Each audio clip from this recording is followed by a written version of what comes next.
Bonjour à tous et merci d'être venus pour cette dernier colloque. Pourquoi le dernier? Sur ce dernier colloque Intelligence artificielle et médecine que j'organise. Je co-organise avec Francis Besse qui est ici. Pourquoi le dernier? Parce que c'est ma dernière action au Collège de France en tant que professeur, vu que je suis à la retraite au 1er septembre. Et l'année dernière, on l'avait organisé donc, dans l'amphi Alvax. Il y avait des tas de problèmes de gens qui n'ont pas pu rentrer. Donc cette année, grâce aux vacances d'ailleurs, on a un plus grand amphi, on va en profiter. Voilà, donc on va parler d'imagerie médicale à l'heure de l'intelligence artificielle, défis et opportunités. C'est été organisé par un comité de programme qui est assez proche de celui de l'année dernière, avec en particulier Francis Besse, donc, qui est le grand organisateur véritable, parce que moi je ne suis pas un pet médecin. Et voilà. Et donc on a des exposés assez disjoints aussi de ceux de l'année dernière pour compléter le tableau. Alors, je voudrais d'abord vous parler de divers aspects de l'informatique en médecine. N'étant pas médecin et n'ayant pas fait moi-même d'intelligence artificielle, je voulais dire quelque chose là-dessus parce que les médias ne parlent jamais que d'une chose à la fois. Il y a quelque temps, c'était l'impression 3D, il n'y avait plus que ça. Maintenant, c'est l'intelligence artificielle qui est quelque chose d'extraordinairement important. C'est tout à fait clair, mais il n'y a pas plus que ça. Et le reste aussi. Et donc, je voudrais remettre un peu ça dans le contexte de l'informatique en médecine. Il y a une grande révolution de la médecine par tous les bouts par l'informatique qui n'est pas simple parce que la plupart des médecins n'ont jamais été exposés réellement à l'informatique et ça donne des choses qui ne sont pas forcément évidentes. Alors, pourquoi c'est pas simple? Donc, j'ai fait un cours cette année qui s'appelle « Où va l'informatique ?» J'ai écrit un livre qui s'appelle « L'hyperpuissance de l'informatique » où je parle beaucoup de ça. Et là, le cœur de la discussion, c'est ça.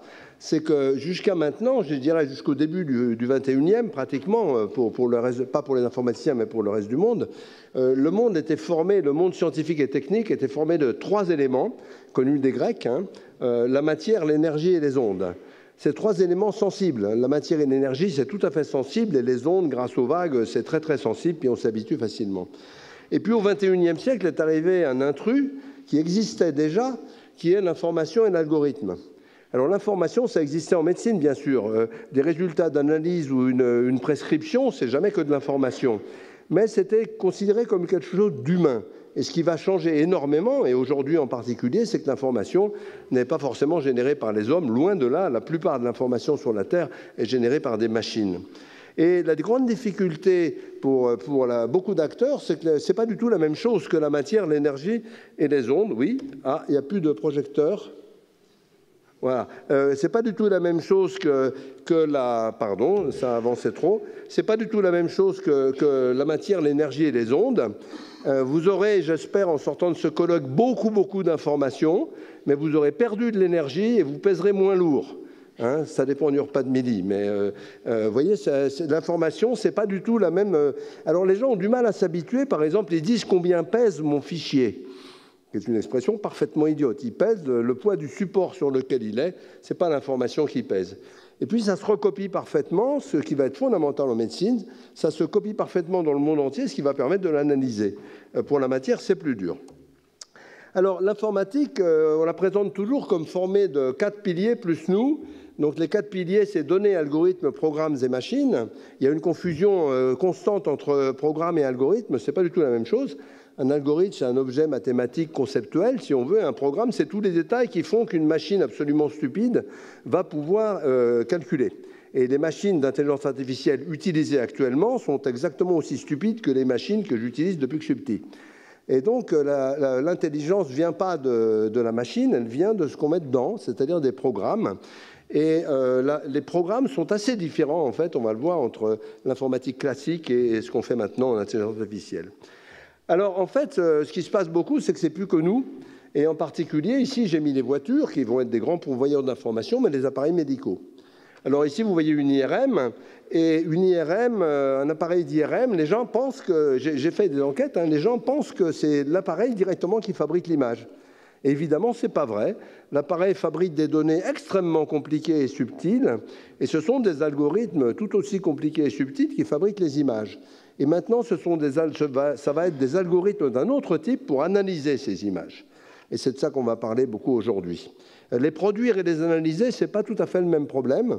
Encore qu'en photographie, on voit les algorithmes d'apprentissage automatique faire des choses tout à fait étonnantes sur l'exposition des photos ou des tas d'autres choses. Alors, ce qui fait aussi une différence entre l'informatique et la biologie, qui sous-tend la médecine, c'est que la biologie, c'est affreusement compliqué parce qu'on n'a rien construit dans tout ça. Aucune des parties de votre corps n'a été désignée par un ingénieur quelconque, à ma connaissance. Et tout ça est extraordinairement compliqué. Alors qu'en informatique, on fabrique tout. Tout est limité par nos têtes, encore plus que par les machines, sauf peut-être pour l'apprentissage qui a été longtemps limité par les machines. Mais c'est pour ça que ça va vite, l'informatique, c'est que ça ne dépend que de nous, en quelque sorte, grâce aux physiciens qui nous donnent les circuits qu'il faut pour faire les calculs, ce qui est aussi très fort. Alors, l'informatique classique, celle que j'ai présentée dans tous mes cours ici, elle est très centrée sur algorithmes, programmes et machines, et sur le calcul, et beaucoup moins sur les données. Les données sont bien sûr présentes, mais je dirais qu'elles sont en général pas tellement nombreuses, et je n'ai pas parlé de bases de données. Serge Abitboul en avait parlé dans une chaire annuelle il y a assez longtemps déjà, mais ça reste toujours valable. Et l'informatique classique est soumise comme l'informatique médicale d'ailleurs, est soumise à quelque chose de tout à fait dangereux qui s'appelle le bug, et qui est toujours une erreur humaine. Il y a encore beaucoup de gens qui pensent qu'un logiciel tombe en panne. Ben non, un logiciel ne tombe jamais en panne.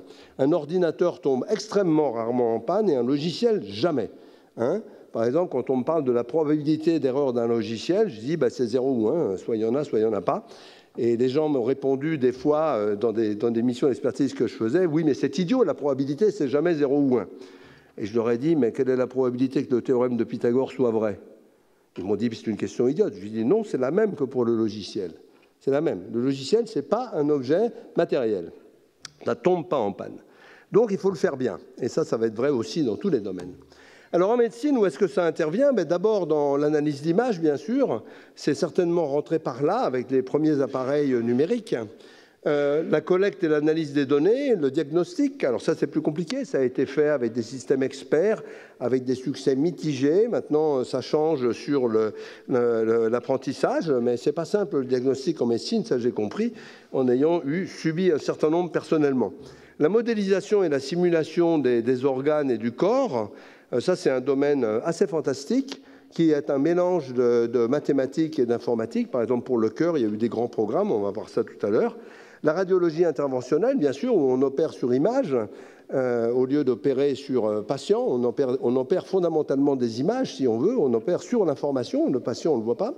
Enfin, si, on le voit, mais c'est pas directement. Donc ça, sans informatique, c'est complètement impossible.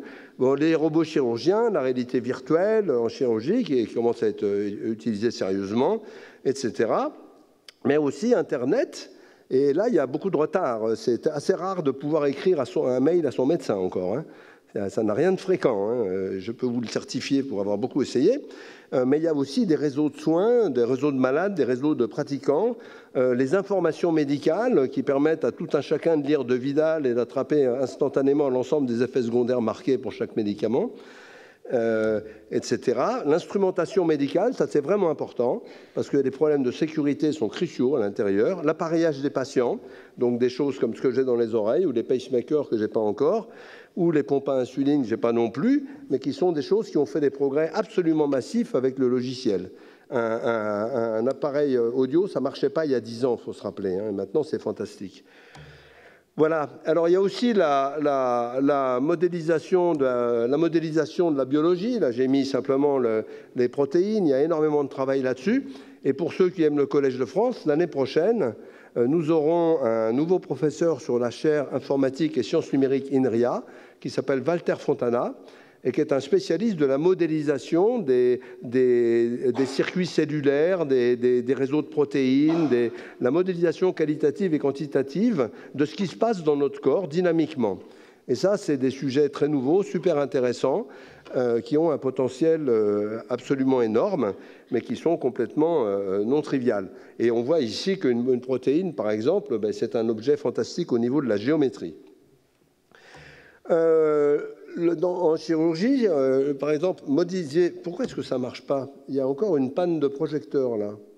Bon, vous voyez une tétralogie de Fallot, ici, c'est une déformation du ventricule.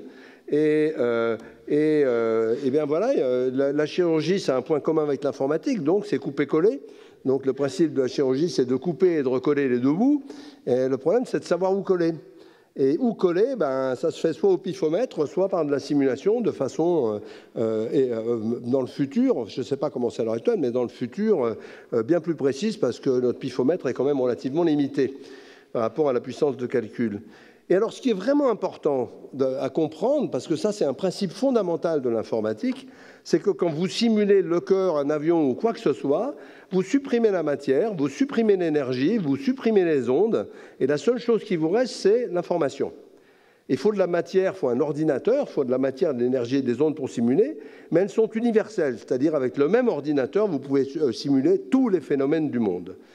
Enfin, quand vous savez le faire. Et donc ça, c'est absolument essentiel dans le schéma mental de l'informatisation de la médecine. Et c'est pas du tout évident comme notion. Alors, il y a de gros problèmes en médecine avec la sûreté et la sécurité. Surtout la sécurité, ça je vais en parler. La sûreté, c'est l'absence de bugs. Alors, les appareils peuvent avoir des bugs. Et par exemple, il y a un cas historique qui a été très analysé, qui est le Terac 25, une machine de radiothérapie qui a tué plusieurs personnes et gravement endommagé d'autres à cause d'un problème de logiciel dans le traitement d'une touche du clavier de l'appareil de l'opérateur. Ça a suffi pour tuer des gens. Enfin, les bugs informatiques sont redoutables et n'ont aucun sens de l'humour. Et la sécurité, qui est un sujet qui n'est pas du tout traité à l'heure actuelle, c'est complètement sérieux. Les virus, par exemple, les virus en 2017 ont totalement arrêté le fonctionnement de 83 hôpitaux en Angleterre. J'en ai vu qui étaient obligés de se faire évacuer de leurs patients. Et pourquoi? Parce qu'ils tournaient sous Windows XP, ce qui est une faute professionnelle grave, si on peut le dire, parce que même Microsoft dit que depuis 15 ans qu'il ne faut absolument pas tourner là-dessus. Et ce n'était pas que la compta et tout ça, c'était aussi des appareils. Les IRM, les appareils de radio, tournent souvent sur Windows XP. Et les pacemakers ont été analysés en 2017 et il a été trouvé des milliers de trous de sécurité dans chaque modèle. C'est-à-dire que personne ne s'est jamais occupé de ça et le ministère de la Santé américaine a fait une injonction récemment à la Food and Drug Administration pour leur dire qu'ils passent des années à tester les médicaments, ils ne savent même pas qu'il y a du logiciel dans les appareils. Donc en médecine, il y a beaucoup de boulot d'informatique classique, ce qui n'est pas du tout ce dont on parlera aujourd'hui. Alors, quels sont les protocoles et organismes de certification? Ça concernera évidemment tout ce qui se passe en médecine. Pour l'informatique embarquée, pour l'instant, il n'y en a pas. C'est assez simple. Il va falloir changer ça. Et le corps médical est-il vraiment au courant? D'après ce que je vois, la réponse est non. Et là aussi, il y a du boulot. Bon. Ceci dit, ce qui se passe et dont on va parler aujourd'hui, c'est un recentrage sur les données. Et ça change absolument des façons de voir, c'est-à-dire, par exemple, ce que j'enseigne dans mes cours n'a rien à voir avec ça, et réciproquement. Enfin, si, un peu, mais pas beaucoup. Et donc, données et algorithmes, ça change parce que les données sont devenues extrêmement massives, même à l'intérieur d'une IRM, plus ou moins fiables, surtout à l'intérieur d'une IRM, analyse statistique, apprentissage profond, etc. Et vous avez eu 2 cours, Yann Lequin qui va nous parler dans 3 minutes, je le remercie vraiment d'être venu, qui vient d'obtenir avec Joshua Bengio et Jeff Hinton le prix Turing 2018, qui est notre prix Nobel à nous, encore que Nobel n'était pas au courant. Et Stéphane Mallat qui fait cours ici sur les mathématiques derrière l'apprentissage profond, ou la recherche des mathématiques derrière l'apprentissage profond. Alors ça fait des choses formidables, mais alors évidemment, dans tous les journaux, c'est entièrement magique et ça va nous réduire à l'état de poussière et tout, ce que je ne crois pas une demi-seconde. Et puis, il faut se méfier des imitations. Voilà un cas très intéressant. Il y a 2 jumelles à l'ADN shockingly identical, dont l'ADN a été envoyé par Yale à 5 sociétés qui vous répondent vos origines. Et c'était vraiment marrant parce que les résultats sont quand même assez homogènes entre les 2 jumelles, mais entre 2 sites, alors là, ça n'a rigoureusement rien à voir. Et c'est très intéressant de voir que dans un cas, elles sont essentiellement dans les Balkans et que dans l'autre cas, Gris et Balkans, dans un cas, fait 23% et dans l'autre cas, il en fait 80. Donc, vous voyez, c'est pas parce qu'on met des dollars dans le système qu'on ressort des informations. Donc, il va falloir faire très attention. Ce n'est pas des bugs, c'est autre chose. Enfin, je ne sais pas, on peut appeler ça des bugs. Alors, et puis enfin, l'interaction humain-algorithme, il y a encore plus de... C'est quoi ce truc? Il y a encore plus de projections. Alors là, désolé, je vais regarder si j'ai pas un watchdog, mais je pense pas. Ah bon. Ben voilà. Pardon, l'interaction humain-algorithme, qui est évidemment très importante. Les algorithmes de diagnostic vont être disponibles sur Internet. Et donc, les gens vont arriver chez le médecin en disant ben, « moi, j'ai payé 40 $ et on m'a dit ça. Donc, il n'y a pas de raison que je vous croie davantage. Parce que vous, c'est que 25 $. » Et donc, il va y avoir des questions très importantes là-dessus. On en a déjà parlé la dernière fois, d'ailleurs. Et l'explicabilité, donc, qui est un problème tout à fait important et que les gens essayent de traiter. Donc, en conclusion, je dirais que la médecine doit s'intéresser de près à l'informatique et pas seulement ce qu'on en dit dans les médias. Si ça ne marche pas, ça va être embêtant pour toute la journée, ça. Pas seulement à ce qu'on en dit dans les médias, et que l'intelligence artificielle va jouer un rôle important, les images vont jouer un rôle important, le diagnostic assisté, bien sûr, mais aussi, il va falloir comprendre les phrases, donner un vrai sens aux phrases, personnaliser la médecine et des choses comme ça. C'est vraiment quelque chose qui doit évoluer très fort.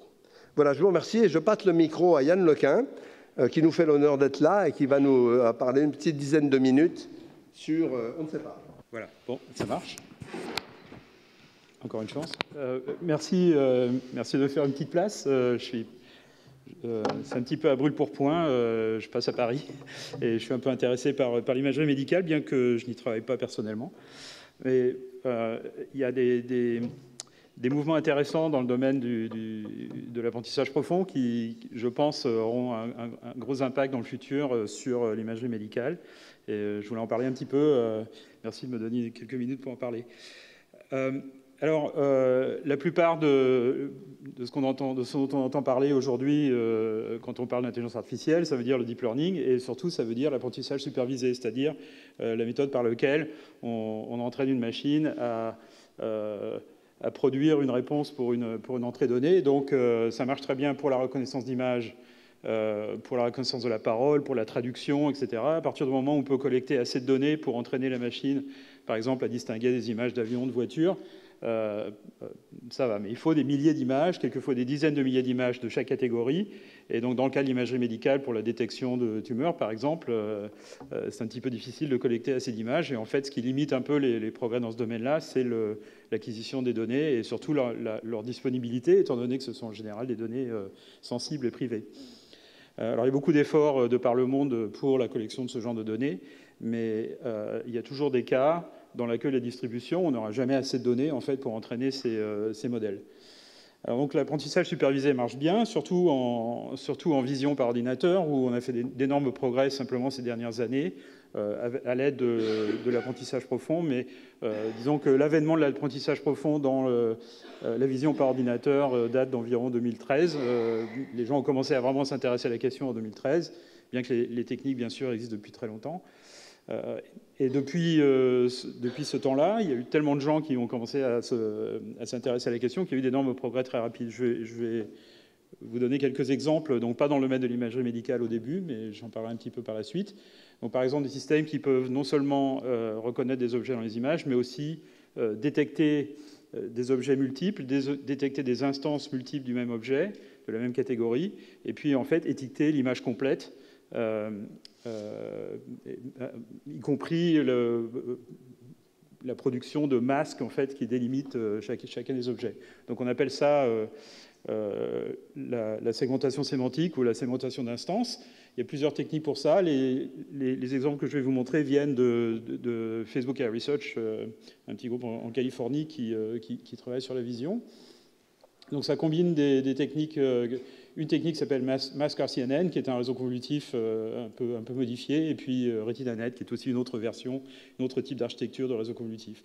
Donc le type de résultat qu'on peut obtenir, c'est des choses comme ça, où chaque objet est délimité et identifié.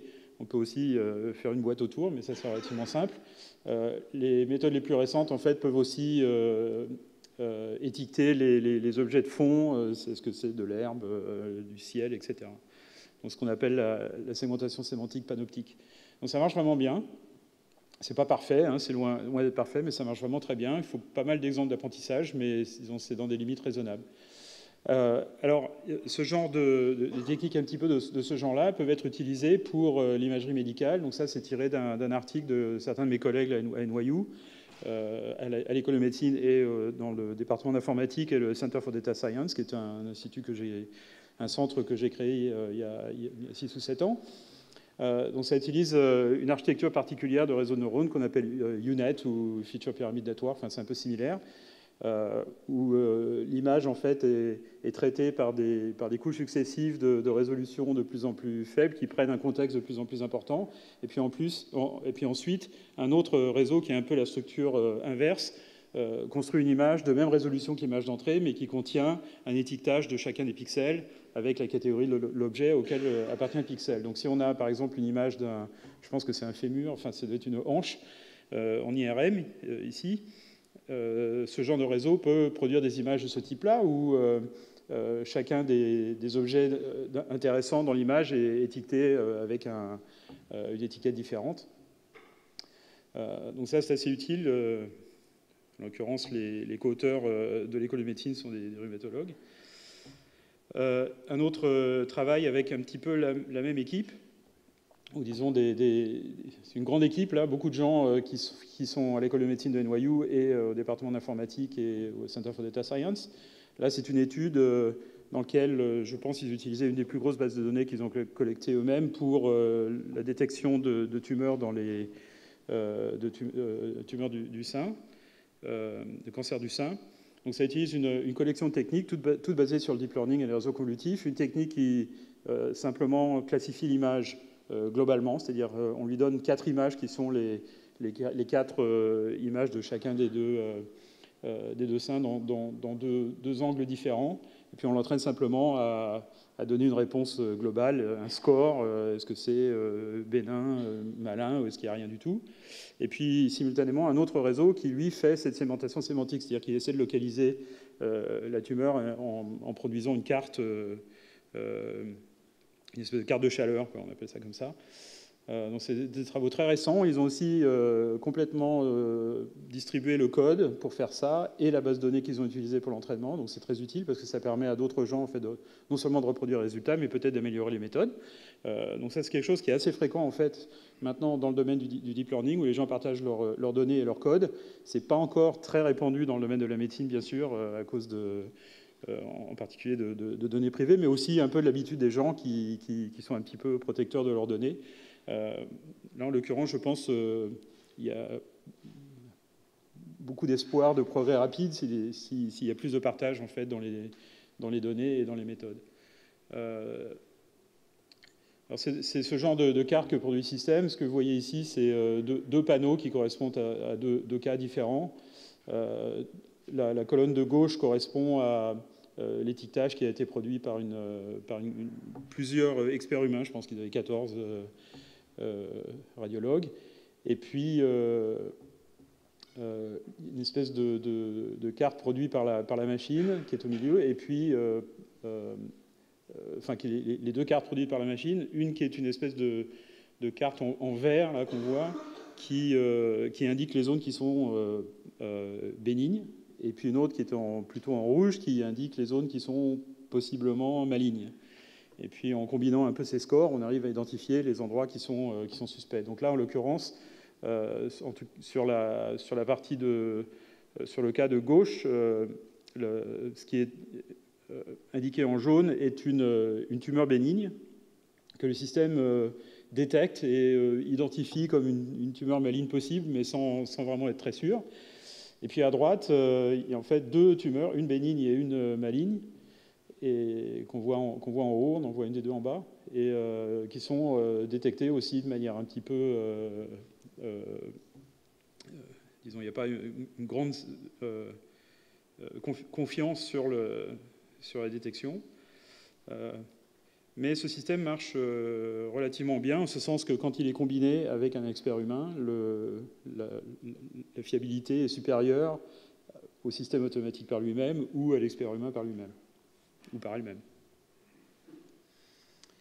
Un autre projet qui, lui, était en collaboration avec toujours l'école de médecine de NYU, mais avec, cette fois-ci, Facebook. Donc Facebook n'a pas d'intérêt commercial, quoi que ce soit en imagerie médicale, mais étant donné qu'on a développé des techniques assez performantes d'analyse d'image, on pensait pouvoir apporter quelque chose au domaine en collaborant avec des médecins. Donc là, le projet était d'accélérer l'IRM, c'est-à-dire un examen d'IRM prend pas mal de temps et donc du coup est cher, parce que ça occupe une machine assez complexe pendant assez longtemps. Et la question est, est-ce qu'on peut réduire le temps de collection de données dans une IRM en sous-échantillonnant en fait les données, c'est-à-dire en prenant simplement moins de données. Donc ça, c'est fait par sous-échantillonnage du K-space. Je ne sais même pas comment on dit K-space en français. Pardon ? Espace ? Espace K, bon, bah, voilà. C'est facile. Ouais, parce que j'aurais dû... parce que c'est les ondes longueur... Enfin bon, bref. Donc vous avez un petit diagramme là en bas à gauche que je ne vais pas expliquer qui indique les parties de l'espace K qui sont utilisées, celles qui ne le sont pas. En fait, on peut faire ça, ça permet d'accélérer la collection de données dans la machine. Et puis on passe ça encore dans un de ces réseaux, disons, qui lit une image et qui produit une image. Mais là, le but est de nettoyer l'image, en fait, c'est-à-dire de prendre l'image brute dans l'espace K et de produire la reconstruction. Et si on compare ça, bon là c'est un petit peu difficile à voir, surtout avec l'éclairage, mais si on compare ça avec des méthodes un peu classiques basées sur la variation totale, la qualité de l'image est bien supérieure. Bon là, vous avez peut-être un petit peu de mal à voir. Ah, peut-être faire... Voilà. Donc l'image de droite est de bien meilleure qualité que l'image du milieu. L'image originale est celle qui est produite à partir de l'espace K complet est à gauche. Encore un autre exemple de ce côté-là. Donc tout ça, ça utilise l'apprentissage supervisé. Et le problème de ça, c'est que l'apprentissage supervisé nécessite beaucoup de données et limite un peu les progrès, comme je l'ai dit auparavant. Donc, ce que je voudrais, le message principal que je voudrais faire passer, c'est le fait qu'il y a énormément de travaux vraiment intéressants, qui sont encore un petit peu au tout début, disons, mais sur ce qu'on appelle l'apprentissage auto-supervisé, self-supervised learning en anglais, qui consiste à en fait entraîner une machine avec les données elles-mêmes, c'est-à-dire non pas entraîner une machine sur une tâche particulière, mais entraîner une machine à capturer les régularités dans les données elles-mêmes. Donc, ça consiste par exemple à avoir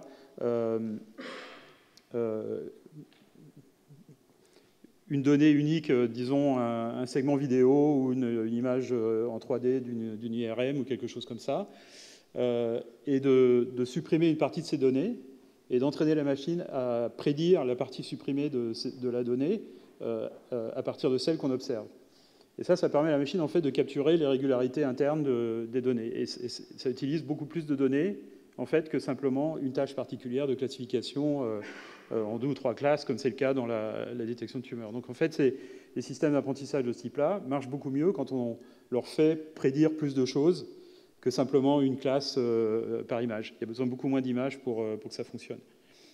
Alors, la raison pour ça, en fait, tient simplement au fait que la quantité d'informations qu'on demande à la machine à prédire est beaucoup plus importante dans le cas de l'apprentissage auto-supervisé que dans le cas de l'apprentissage supervisé, qui est simplement pour une tâche très étroite.